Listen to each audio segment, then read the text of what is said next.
Hello friends, welcome back to HeartScapes, where we're learning the systems of Reiki and SoulCollage to live lives that are rooted, spacious, connected, and that provision us for the journey home to ourselves. My name is Michaela, welcome back to the studio. So today's video is another video in our SoulCollage series, walking through a series of articles that I've written for the newsletter Soul Songs through the organization Kaleidosoul that offer glimpses at the practice of SoulCollage, which is a sister practice for me alongside the system of Reiki. A little while ago, I decided that I wanted to start bringing SoulCollage more firmly into this channel and to explore the connections between the systems of Reiki and SoulCollage. They guide us to very similar outcomes, to similar points of contemplation, but they do so through very different strategies. I love bringing the two of them together in my practice, personally and professionally, and it's been fun bringing them here to you on the old YouTubes. And because I have this archive of articles that I've already written for Soul Songs, I thought that would be a fun way to share this practice with you through a variety of lenses. So for today's article, we are, as I'm recording this, we are in midwinter. And midwinter is a time when seasonally there is a lot of reflection on the experience of death, of loss, of decay, of composting, of the literal physical experiences of those things, as well as their metaphoric counterparts. So I wanted to share with you an article that is on that topic here at midwinter, or whenever, wherever in the world you are in the seasons as you are listening. So this article is called Sacred Cycles, the Role of Death Within Life. When I first encountered SoulCollage, delighting in the magical transformation of random images into internal meaning, I was grateful to have the careful guidance of Sina Frost's classic book, SoulCollage Evolving. Sina Frost is the founder of the system of SoulCollage. As a newbie to this world, I was fascinated by the amazing range of cards that Sina recommended we create, and I endeavored to make as many of them as I could. So I dutifully created my card for death, an eerie image that looked the part, a mysterious threshold, and a phantom being waiting on the other side. But truth be told, I didn't feel much connection to this card, nor did I understand how I might use it.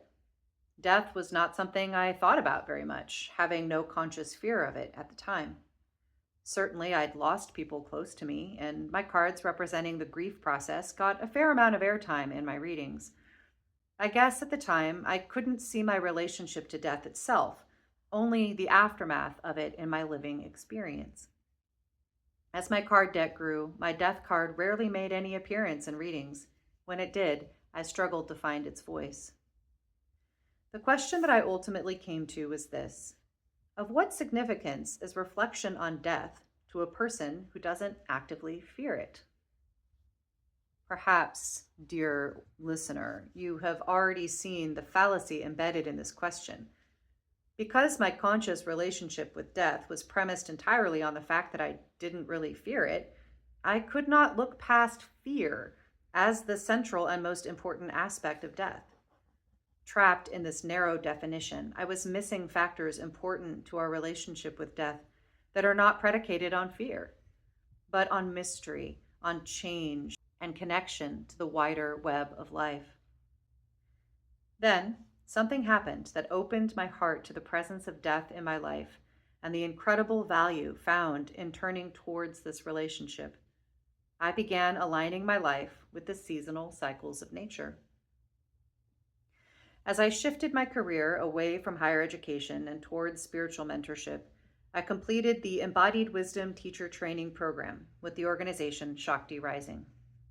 This program taught us to understand our lives in relation to the cycles of nature, to reclaim our place as animals of this earth, and to take on the benefits and responsibilities of this identity. We observed these cycles not just in the world around us, but within us as well, coming to understand ourselves as an embodiment of the web of life. It was here that I began to challenge my notion that death is just one thing, an ending to a life to be feared or accepted, and to see its presence within the cycles, showing up in many ways all the time. I came to see death in the ending of a significant relationship, in the transition of my child out of toddlerhood, in the way my own self-perception had to change when I left my university job, leaving behind parts of me. As I sit here now, writing this in mid-fall, heading towards the seasonal death of winter, I can see the familiar face of death in my garden as my plants arrive at the end of their cycle. Each of these death moments brought some measure of grief at the change. But here's the piece I was missing when I struggled to find the voice of my death card.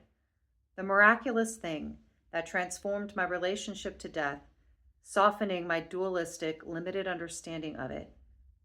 Our lives are full of death, all the time. And each death opens space for the life to continue and flourish. This realization was profound, transforming my relationship with death to one of reverence and wonder. I've taken this insight into my life, my teaching, my Reiki practice, and of course, my SoulCollage practice, and onto my body in the form of a huge tattoo of a vulture surrounded by the seasonal wheel that now inhabits my entire back.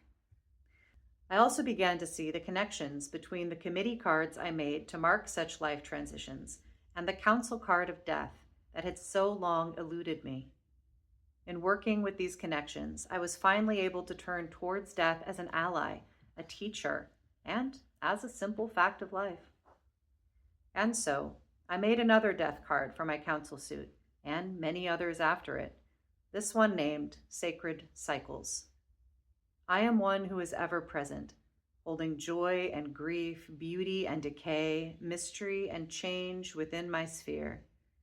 I am one who erases duality, holding all that is within the spaciousness of my being. I am here to remind you that you have enough space within you to hold it all as well.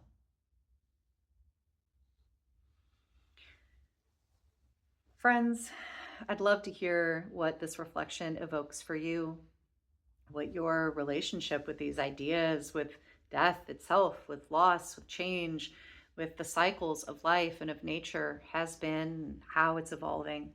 It's such an important topic, and it's one that can be so challenging to discuss. Our culture is very death avoidant, very loss and grief avoidant. We don't train ourselves well to be in the complexity of it, in the beauty of it.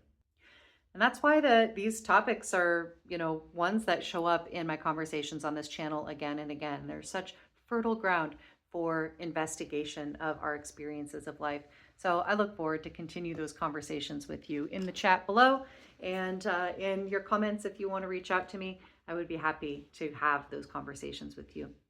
So friend, thank you so much for joining me for this little brief soul collage reflection.